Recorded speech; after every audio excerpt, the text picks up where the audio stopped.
All right, good morning, everyone. Everyone can hear me okay? Excellent. All right, good morning, everyone. So it's an incredible source to be able to be here with all of you this morning. So once again, Baruch Hashem, as Mr. Shulman mentioned, we have two more classes. So I will still get the opportunity to end off with Sefer Tehillim. But what I would like to be able to do with you today is focus a little bit on Asara B'Teves. And the reason why I think it's a unique opportunity to do this year is, first of all, it's Wednesday and Asara B'Teves is only 2 days away, but also because this year we have a very unique situation where Asara B'Teves falls out on Erev Shabbos. And whereas normally in Halacha, we are exceptionally reticent to ever go ahead and establish a fast day on an Erev Shabbos, this year we have it. So I'd like to use this as an opportunity to speak a little bit about Asara B'Teves and to speak about the peculiar nature of this day. I'll come back to the Erev Shabbos piece in just a moment, but let's begin with number one on your sheet. So the Shulchan Aruch says, Chayovim lehis anos b'Tisha B'Av, o b'Yud Zayin b'Tammuz, o megimel b'Tishrei, o ba'Asara B'Teves, mipnei dvarim hara'im she'iru bahem. So the Shulchan Aruch writes that we have an obligation to fast on the 9th of Av, the 17th of Tammuz, the 3rd of Tishrei, and Asara B'Teves because of the terrible, calamitous events which occurred on these days. So the truth is, most of the days mentioned in the Shulchan Aruch are very familiar to us. Tisha B'Av, destruction of the first and second Beis HaMikdash, 17th of Tammuz, the breaching of the walls of Yerushalayim, 3rd of Tishrei is Tzom Gedalia, the assassination of Gedalia ben Achikam, which to a very large degree ended Jewish autonomy, and Asara B'Teves. Now, Asara B'Teves, interestingly enough, is one of these days where very often we're not exactly clear as to what exactly are the events that we're fasting about. So what's interesting to note is Chazal really have two different interpretations or understanding of the severity of this day. If you take a look at number 2, the Gemara Maseches Megillah says, "Desanya Ma'isa B'Talmi Hamelech Shekines Shivim Ushnayim Zekinim Vichnisan B'Shivim Ushnayim Batim." There was a story of King Talmi. King Talmi was a Greek ruler, and King Talmi assembled 72 elders, and he went ahead and he sequestered them in 72 individual rooms. Now he did not reveal to them as to why he was sequestering them or why he was gathering them in the first place. And he went ahead and he came over to each of them and he said, Kisvuli Toras Moshe Rabchem. And he said, a very simple mission for you. I want you to write for me the Torah of Moshe, your master. So this, of course, becomes known as the Septuagint. So interestingly enough, so King Talmi was, what's fascinating to note is, we are so used to living in a time of translations, interpretations, right? Remember, an art scroll really gets the most incredible yasher koach for this, for bringing Torah pretty much to every single language, right? Isn't it an incredible thing that we live in a time today where you could be totally Hebraically illiterate, and yet you could learn Kala Torah Kula. You want to finish Shas, you want to finish the entire Talmud, but you can't read a word of Hebrew? No problem. You want to go ahead and finish the entire Chumash, not read a word of Hebrew? No problem. Language is no longer a barrier to learning Torah, which is just, it's mind-blowing. That this never happened before throughout Jewish history. Throughout Jewish history, if you wanted to go ahead and learn Torah, the first thing you required was a mastery of Lashon HaKodesh, mastery of Hebrew, or for Gemara, mastery of Aramaic. Without that, learning is a no-starter. Understand the times that we are privileged to live in, where even if a person is totally doesn't have any Hebrew skills, Aramaic skills, you can learn anything and everything you want. So Talmi comes along. I'm sorry, let me just shut this off. Excuse me. So Talmi comes along and Talmi says, you know what? I would like a Greek translation of the Chumash. So he gathers 72 elders. Now he sequestered them. So why does he sequester them? Talmi was a smart man. He understood, one of the hardest things, there are two challenges when it comes to translating the Torah, right? Challenge number one is that often Hebrew Hebrew is what we call Lashon HaKodesh, because modern Hebrew is even different than Lashon HaKodesh, what we'll call biblical Hebrew. Biblical Hebrew often does not translate well into other languages, which is why sometimes, and we've seen this in Tehillim, where David HaMelech, again, which is poetic Hebrew, it just doesn't translate the same way. And we try to translate certain psukim in the Chumash, and it just doesn't really come out right. That's problem number one. Problem number two is that, remember, we have what we'll call sister Torahs. We have Torah Sheba'al Peh, or Torah Shebechsav, or Torah Shebechsav, Torah Sheba'al Peh. We have the written law, and then we have the oral tradition. And remember, we also know that you can't understand Torah Shebechsav, the written law, without the oral tradition. We know this. For example, the Torah tells us, ayin tachas ayin, an eye for an eye, which sounds like it's taken right out of Hammurabi's code, right? An eye for an eye. You blind someone, they blind you. We know that's not the halacha. Ayin tachas ayin, the Gemara explains, means monetary damages, compensatory damages. So you can't learn a Torah Shebechsav without a Torah Sheba'al Peh. So here's what Talmi knew. Talmi knew if he came to the Jewish community and he gave them an order, translate the Torah. So they kind of would have conspired together. When I say conspired, meaning they would have worked together to present a translation that incorporates the proper interpretations. Talmi wants an unadulterated translation. He just wants a straight translation of the Torah. So the rabbis can't work together, otherwise they'll conspire. So what does he do? 72 sages, therefore again 72 versions, right? Put them, sequester all of them, and get them to write their own translations. So the Gemara says, a miracle occurred. And what was the miracle? I'll tell you the rest of this outside. The miracle occurred, the Gemara says, and they all translated the Torah, and they all made the same exact changes. They all made changes. Now the Gemara goes through, we're not going to go through it, but I'll just give you some of the examples of the changes. The opening pasuk of the parsha, opening pasuk of the Torah, Bereshis bara Elokim es Hashem es haaretz. So again, how do we translate that? In the beginning, Hashem created the earth and the heavens. So interestingly enough, if you don't have any background and you look at this, you could also translate that pasuk as Bereshis bara Elokim. Bereshis created God. That there's another deity called Bereshis, and that deity called Bereshis created God. Well, remember again, the rabbis want to make sure that they don't give Talmi any fuel for this polytheistic fire. So instead, they changed the opening verse. And instead of writing it Bereshis bara Elokim, they wrote Elokim bara Bereshis. In the beginning, or God created in the beginning. In the beginning.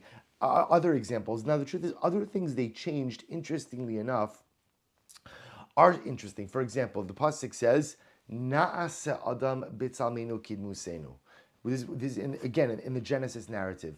So God says, let us make man in our form and in our image. Who's the us? Who's the us? So remember, Rashi already asked this question.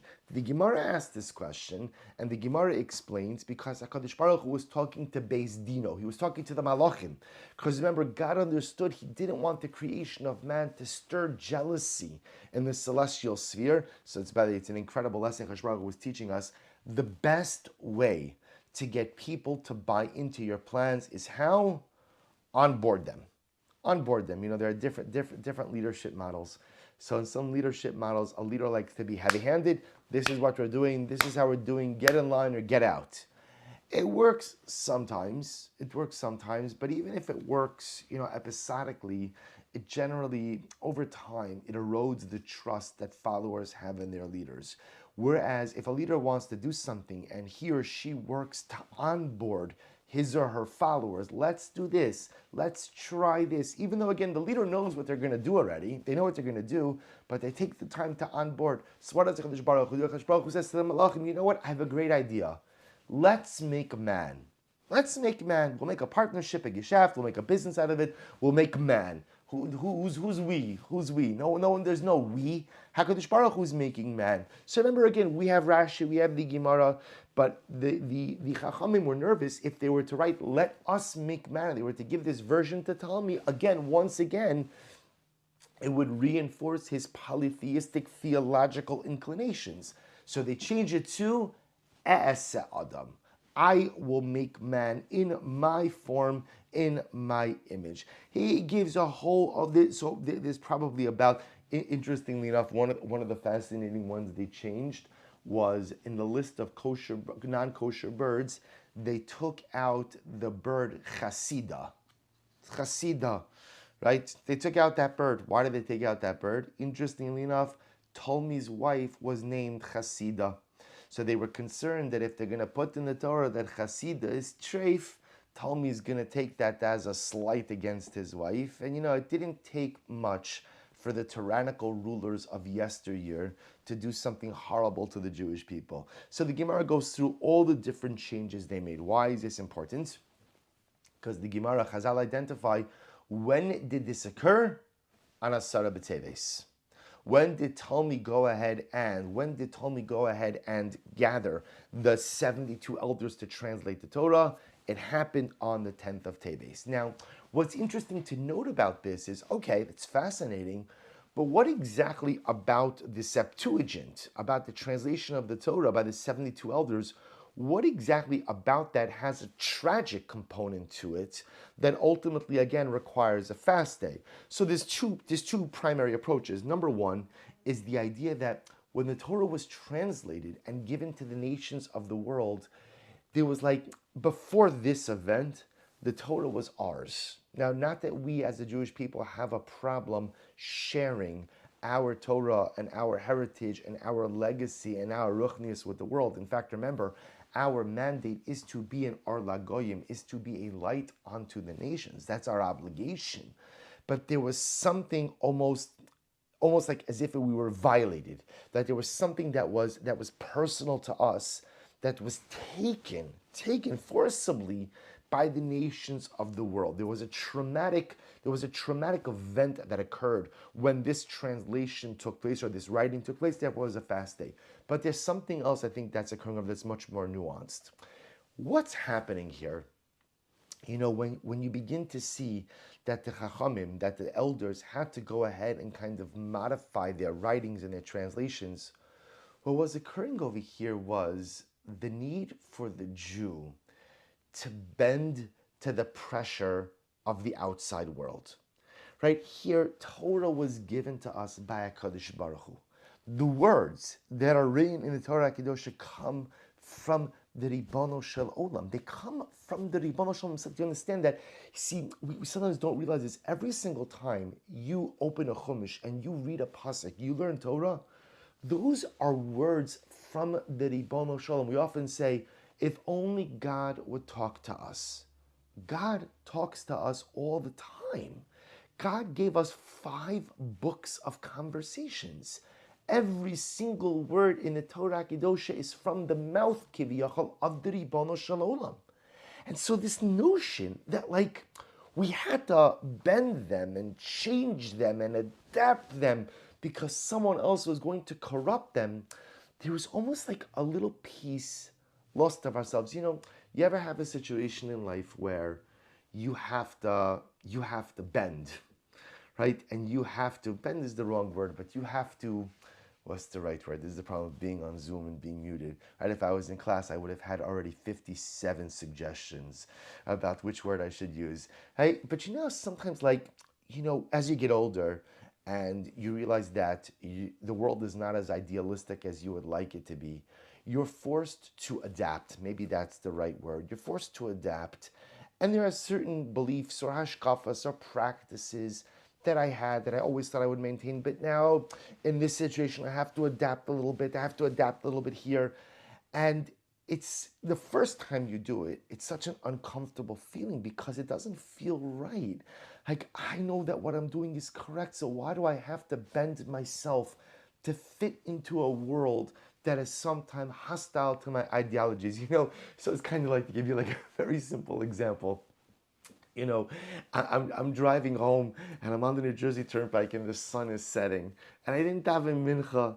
So what has to happen? I have to pull over by the side of the road to daven. So what happens most times? So again, it used to be person would go into a phone booth and sit there in a phone booth having a conversation with HaKadosh Baruch Hu for 7 minutes. Now no one knows what a phone booth is, but so you take out your cell phone, you go ahead and you hold it on like you're having a conversation, or you put your hand, and then you think to yourself, why am I doing that?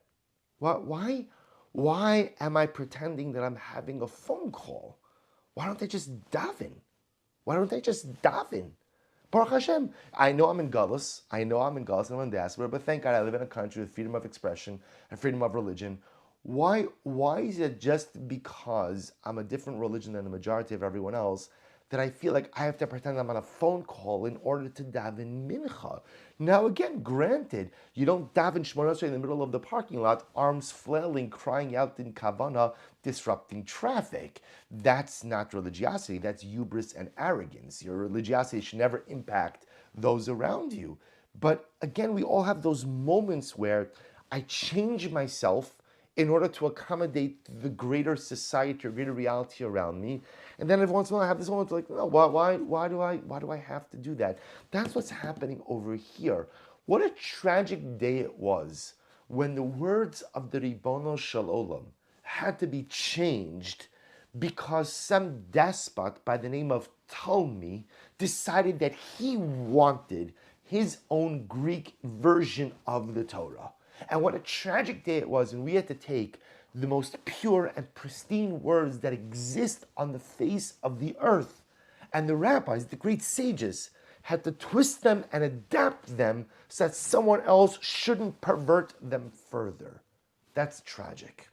When you have to take something that is objectively holy and good, and you have to adapt it and twist it and change it so it should not be perverted by another, that's a sad day.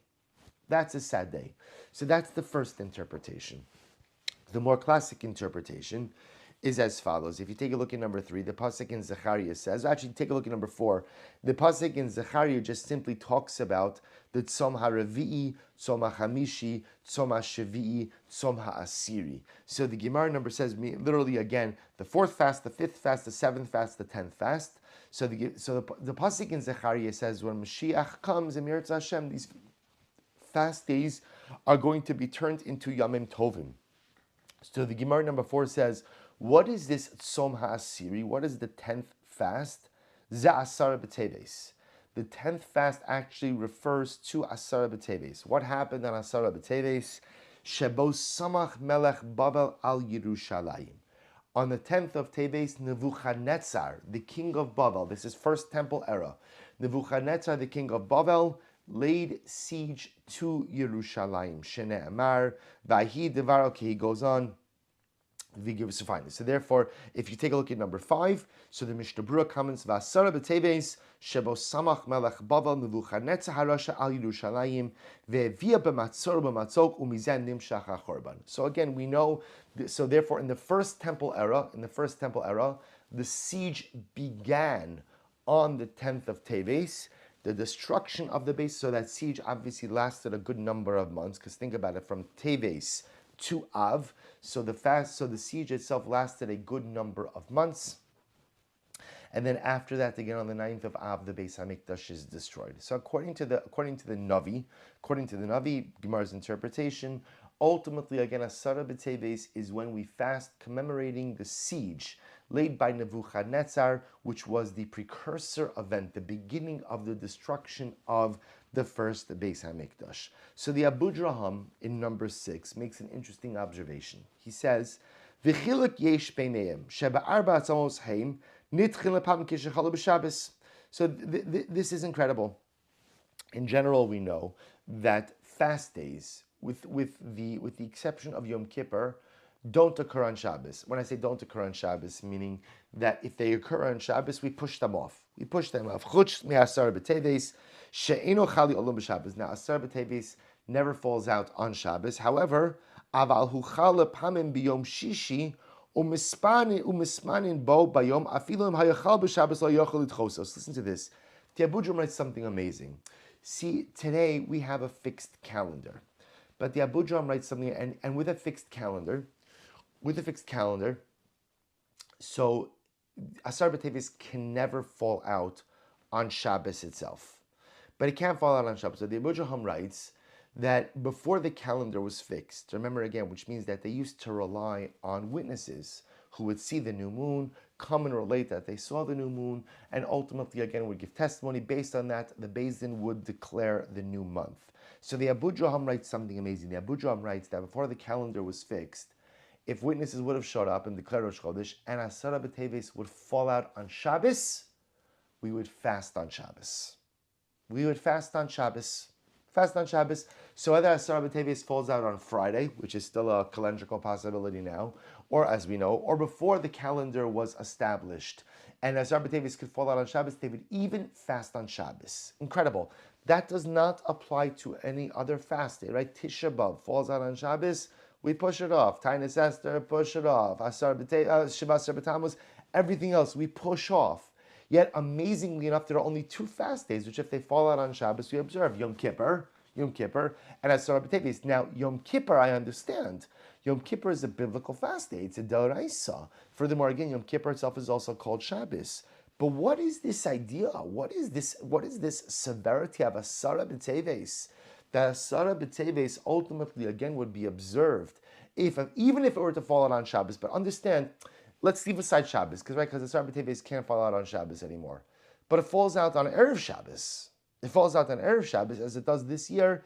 Yet we don't go ahead and push it off. We don't mess with Asara B'Teves. We observe it whenever it falls out, even on Erev Shabbos. Now, just to illustrate to you how strange this is, the Gemara says, we know that before Mashiach comes, Eliyahu Hanavi arrives. That's the Masorah, that's the tradition we have.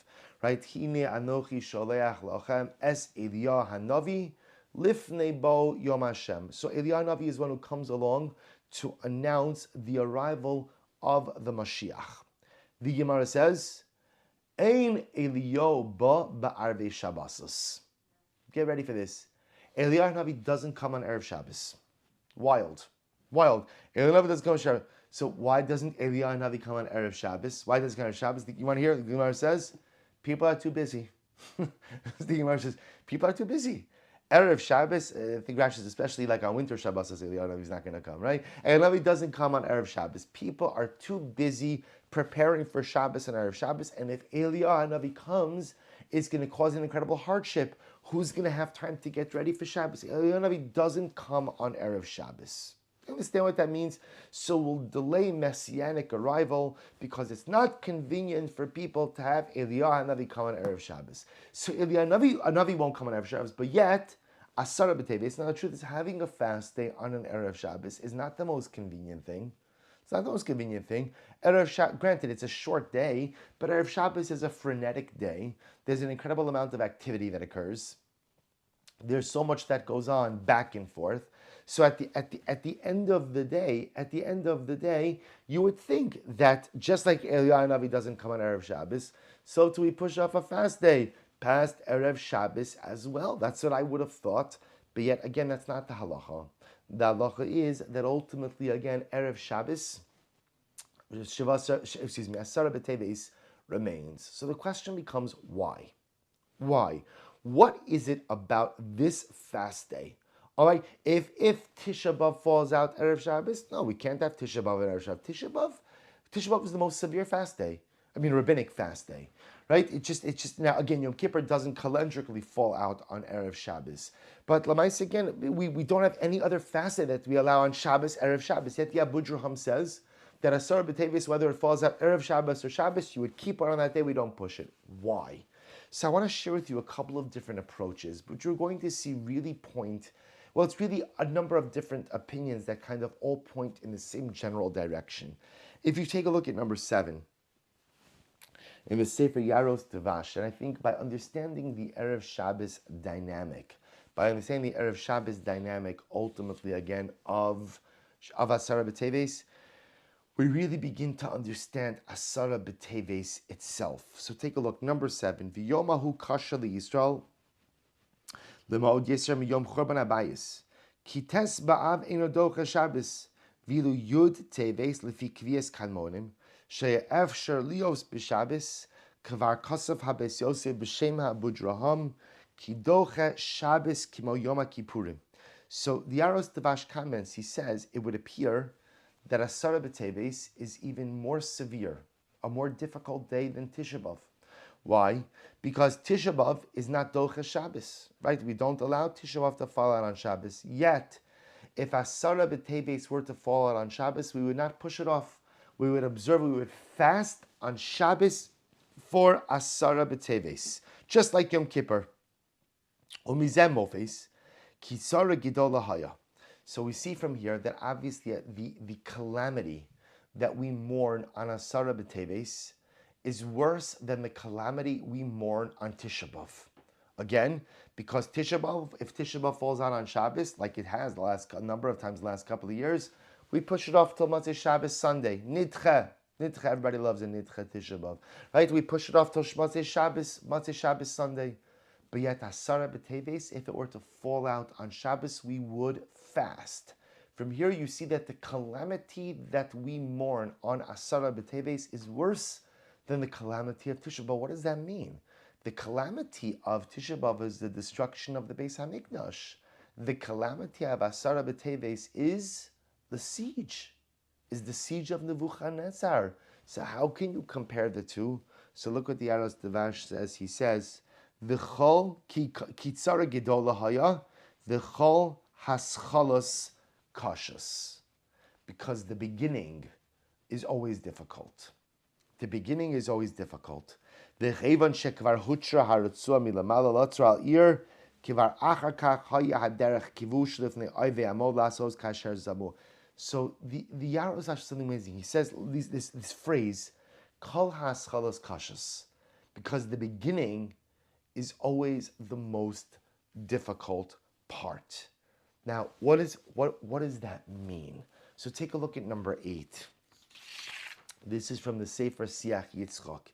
And he explains this in a little bit greater depth. He says, Mahasiba sha'asara b'teves yoser char mikol hatanios. Why is it that Asara b'teves is considered to be stricter, more chamer, than all of the other fast days? He says, Yesh yisod shemuva b'Gemara, aschalta de paranusa adifa. We have a principle espoused in the Gemara, literally, that the beginning of a calamity is the most intense. This, by the way, just to give you the context of this, the Gemara in Maseches Taanis, which is what he's quoting over here, asks, why do we observe the destruction of the Beis Hamikdash on the 9th of Av? We really should observe it on the 10th of Av, right? Because at the end of the day, we know historically the Beis Hamikdash was set aflame on the 9th, but it burned through the 10th. So we really should observe the 10th of Av as the destruction of the Beis Hamikdash. To which the Gemara says, Aschalta de Puranisa Adifa. It is the beginning of the destruction that really should be commemorated. So watch this. Amnam betivo shal adam hu mispal yoser misof ha'paranos. Aval be'emes haschalos ha'paranos yoser chamura. Generally, we are more taken by what he calls the end of the destruction than the beginning of the destruction, right? Because it's usually by the end of the destruction that we see the full scope, right? When destruction begins, rarely do we actually see it or fully understand it. It's only when the flames fully engulf the Beis Hamikdash do we really understand it. He goes on, he says, Mishum shesham munachas hasiba laparanos, so look, skip down to the second paragraph. So he quotes over here of Eliyahu Lopian, who gives an incredible mashal. Kasav b'koheles, he quotes over from Koheles, Ki lo yeda adam es ito, kedogim shene'echazim b'mitzudara. A person does not know his time of his death, because we are often like fish who are stuck in a net. Now listen to this. His bir of Eliyahu, Shadag choshev shasof shalo magia, kasher motziim osa mehamayim. Ve'inu yodea shasof shalo haya kasher ne'achaz b'mitzuda. So listen to this. A fish, when it's caught in the net, The fish assumes that when does the fish realize that it's caught? When the fisherman pulls the net out of the water. So then the fish realizes, okay, it's done. It's been a good run, but now I'm done. I'm done.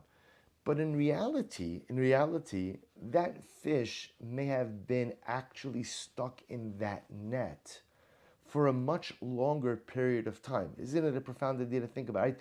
The fish often only realizes that he's caught when the fisherman pulls the net out of the water. But it could very well be that that fish was in that net for hours beforehand, maybe even for days beforehand. It's a big net. The fish has been swimming around in that net thinking that life is great, everything is perfect. But meanwhile, it's actually been caught for days. For days, right? The end was clear already for days. The fact that later on the fisherman pulls the net out of the water, that's just the result of the fact that the fish was already in the net from earlier. Af be'inyanenu. Ne'amar ki aschalos paranos zazman shenichnosim lemetzuda va'achar kach totzah shel zeh. So again, what Rav Elio Lapian goes on, he says, sometimes in life, we only realize that situations are problematic when the problem is clear and apparent. But we sometimes fail to recognize the challenge of our situation when the challenge is a bit more soft and nuanced. Just like the fish only realized, right? If only the fish would have realized that it was stuck in a net when the net was still in the water, maybe the fish could have worked. Chevra, we've got a problem over here. Let's everybody chew a little bit. Let's try to get through the net. Or could we do this? Could we do that? But they never realized it. So they thought everything was hunky-dory. Everything was just fine because, hey, we're in the water, we're swimming around. It's only once the net was pulled out that they realized that there was a problem. Rav Elio Lopian says, and this, by the way, this is the meaning of the pasuk in Koheles, Kilo yeda ha'adam es ito kidogim hashenechazim emtzudara. A person doesn't know his end time, just like fish stuck in a trap. What is Shlomo Melech saying? What a depressing pasuk, right? That my whole life I'm like a fish in a trap, waiting for the Rebbeinu Shalom to pull the net out of the water. No, Shlomo Melech is saying, he's talking about life. That so many times in life we swim around like everything is just fine, no problems. Meanwhile, there are a lot of problems. There are some significant problems. I'm just not paying attention to them. I'm just not being attentive. So I swim around with a big smile on my face. Everything is great. And then one day what happens? Someone yanks the net out of the water. The problems become dramatic, pronounced, and unavoidable. And I'm shocked. Oh, where did this come from? How did this happen? I never knew there was this problem. You never knew this was a problem because you chose to swim around in total ignorance. You chose to pretend like there were no problems. You see this happening all of the time. This happens all the time with children and parents, right? Where children engage in negative behaviors, and then a child does something, and a parent says, I can't believe it, I never saw it. So sometimes a child might have hit a lot of things, but sometimes a parent chose to ignore signs. Because nobody likes to acknowledge problems. No one likes to go and acknowledge that maybe my family is not normal. No one likes to acknowledge that maybe my child is having struggles or challenges. No one likes to acknowledge that. Just like people don't like to acknowledge that there are problems in their marriage. People don't like to acknowledge that there are problems within themselves. But then you could ignore your problems. You can. And many of us we have PhDs in problem ignoring solutions. Incredible. But one day someone yanks the net. One day the net comes out of the water.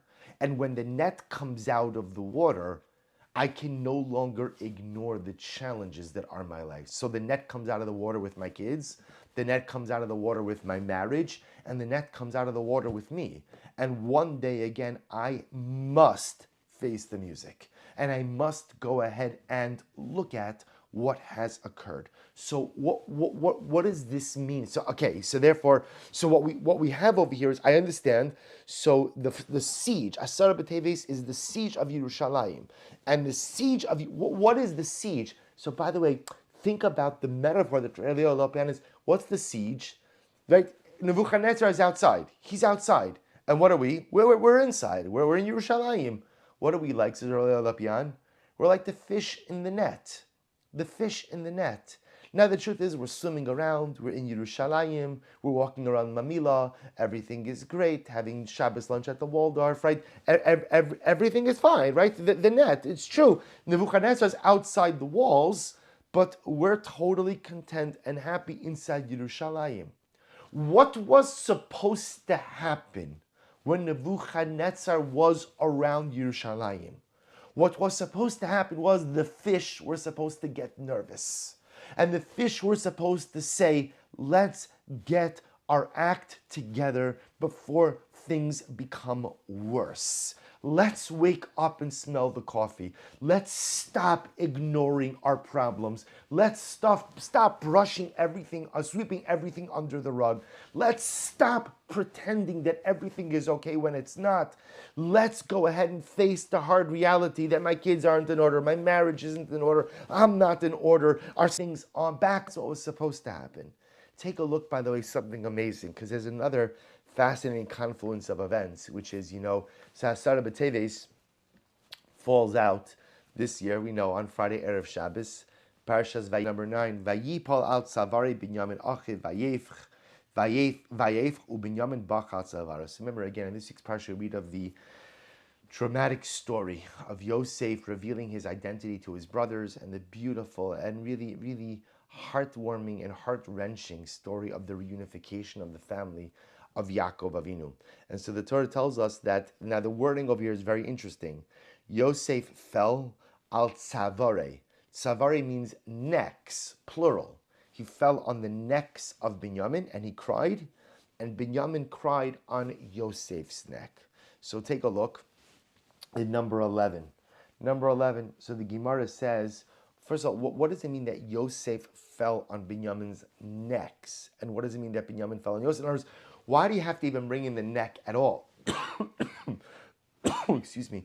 There's no need to bring in the neck, right? Just say they cried. They embraced and they cried. What do you have to bring in? So the Gemara says something amazing. The Gemara says, Amr Belazar, number 11, Amr Belazar, Binyamin. When it says that Yosef cried on Binyamin's necks, what it means is Yosef prophetically saw the two Batei Mikdash, the two temples, which would stand in the tribal area of Binyamin that would be destroyed. Ubinyamin bacha al tzavarav, bacha al mishkan Shiloh, sha'asilios bechelko sheyosef va'asilicharev. And Binyamin saw prophetically the Mishkan, the tabernacle, which would reside ultimately again in the tribal areas of Ephraim and Menashe, of Yosef, and that would ultimately be destroyed as well. So you see what's happening over here? Yosef cried over Binyamin for the two Batei Mikdash, which would be in Binyamin's tribal area and be destroyed, and Binyamin cried for the Mishkan, which would be in Yosef's tribal area and would be destroyed. And Rabbi Cheskel of Kazmir, number 12, says, why is this happening now? Why, in other words, why they, remember again, there's been so much that's gone on. Why are they crying? Why is Yosef crying over the two Batei Mikdash? And why is Binyamin crying ultimately again over the Mishkan? So the great tzaddik Becheskel of Kazmir says something absolutely amazing. He says, if you look at number 12, 4 lines in, Ela shadvarim muzbarim kach, ki adua nechravu Batei HaMikdash ba'avon sinas chinam. So I'll tell you the rest outside. The Rebbe says something so beautiful. He says, why was the Beis HaMikdash destroyed? The Beis HaMikdash was destroyed because of sinas chinam, because of baseless hatred. Years. Sinas chinam. Baseless hatred. It was hatred that caused brother to turn on brother. It was hatred that caused the brothers to strip Yosef of his clothing and of his dignity and to throw him into a pit and to sell him like a piece of chattel, to sell him like a piece of property. It was down to Egypt, paved the way for servitude, and ultimately again would destroy the base. So what are Yosef and Binyamin crying about?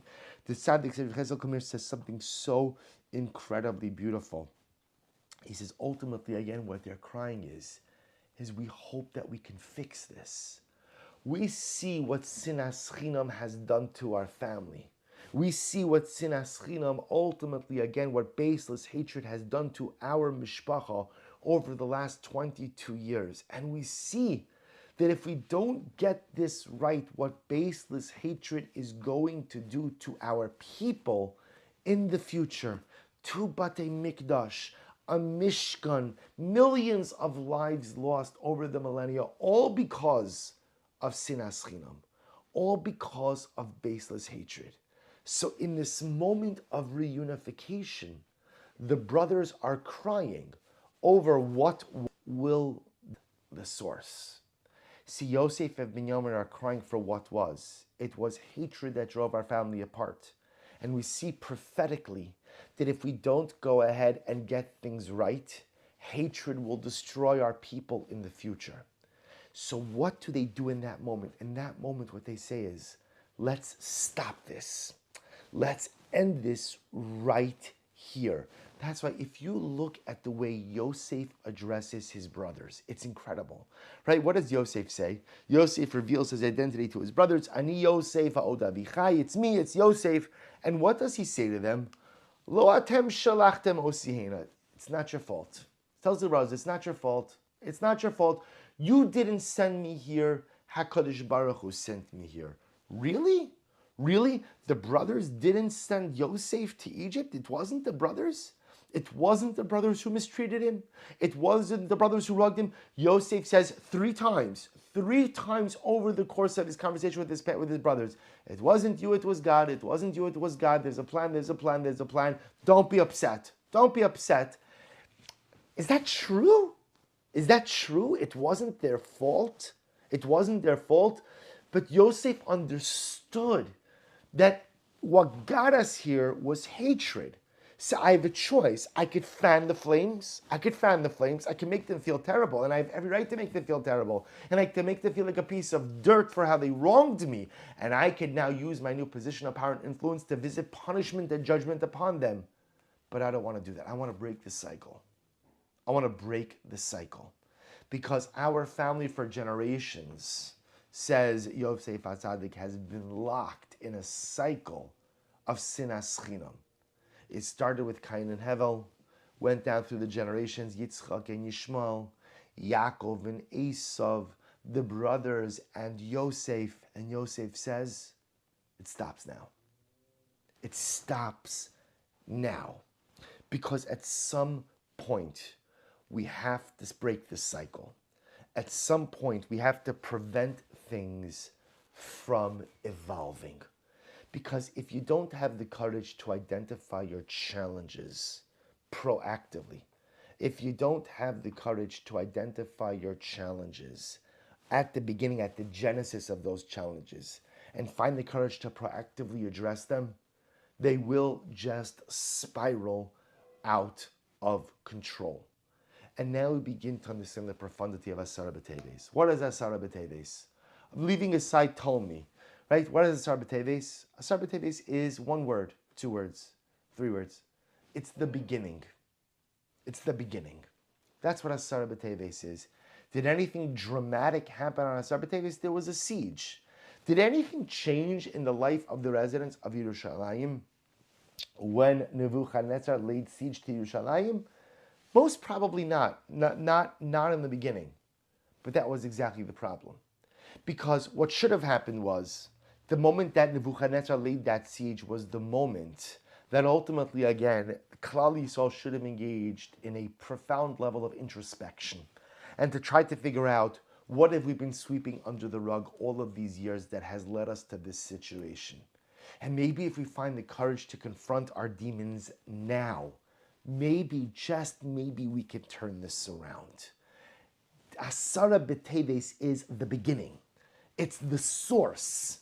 And what Chazal were trying to sensitize us to was, don't live a life where you swim around in the net of your problems, pretending like there are no problems, pretending like everything is okay, and only willing to recognize and acknowledge your problems one day when someone yanks your net out of the water. Don't be the kind of person who ignores the challenges, personalistic challenges, familial challenges, spiritual challenges, until you are forced to confront them. Because we all know, those who ignore their challenges until they're forced to confront them, usually, by the time you're forced to confront them, there's usually very little you can do actually about them. If you're forced, just like the fish, right? By the time the fish is pulled out of the water, the fish says, "Oh, you know what? We're in a net. We're in a net, right?" And what could the fish do now? The fish could do nothing. Say, "Hineni muchana mazuman," to be someone's lunch. That's it. That's it. There's not much you could do once the net is out of the water. Once the net is out of the water, we're done. The goal in life is to become acutely aware of your challenges at the source, at the beginning, on Asara b'teves. On Asara b'teves. And that's why Chazal said this day is so important that we don't mess with it. So if it falls out on Shabbos, fast on Shabbos. If it falls out on Friday, fast on Friday. Because do you know what the message of Asara b'teves is? Take stock of your life. The message of Asara b'teves is look inward. What are my challenges? Let me be honest. So many of us, we don't like to be honest with ourselves because it's difficult to be honest. Because if I'm honest with myself, I'm going to recognize that maybe I'm not putting all of the proper kochos into my marriage. And maybe I made a lot of mistakes with my kids. And maybe I have certain personality flaws that are really detrimental. No one likes to really be introspective because introspection usually only yields one thing. One thing. And that's work. Personalistic work. And most of us don't really like personalistic work. We like to say, "Oh, I'm going to work on myself." But it's interesting. When you ask most people, like when people say, "I'm going to work on myself," it's funny to see what do people do when they work on themselves. I'm going to say more Tehillim. Now, this is a Tehillim shir, of course, right? Right? So I'm going to say more Tehillim. That's great. Everybody should say more Tehillim. That's not working on yourself. You know what saying more Tehillim is? It's saying more Tehillim. It's great. I'm all for it. That's not working on yourself. Right? I'm going to give more tzedakah. Fantastic. Great. Become a charitable person. Great. Working on yourself is Asara b'teves. Working on myself means I'm going to take a step back and I'm going to look at the areas of my life. And where are the nets? Last Tuesday when I was swimming around and life was just great, I thought I saw a net over there in the distance. And I thought I saw the fisherman's boat ahead. But it was so sunny. It was so nice. Life was so good. I figured it was nothing. But had I paid a little bit more attention to that little glimmering of the net last Tuesday, maybe I wouldn't be on Silber's supper plate tonight. Maybe life would be a little bit different. And the truth is, we say it in a jokey fashion. Shlomo Melech says, so many of us are swimming around in nets of personalistic problems, nets of family problems, marital problems, life problems, career problems, financial problems, health problems. And this ultimately, again, is the power of Asara b'teves. And that's like Chazal said, Erev Shabbos you fast, Shabbos you fast. Yes, historically, Asara b'teves is the beginning of the destruction. And do you know why destruction occurred? Because our ancestors did not pay heed in the beginning. They didn't pay heed. They didn't pay heed when Nebuchadnezzar was outside. So instead, Nebuchadnezzar came inside. And he destroyed, and he pillaged, and he plundered, and he did everything. When our avoda on Asara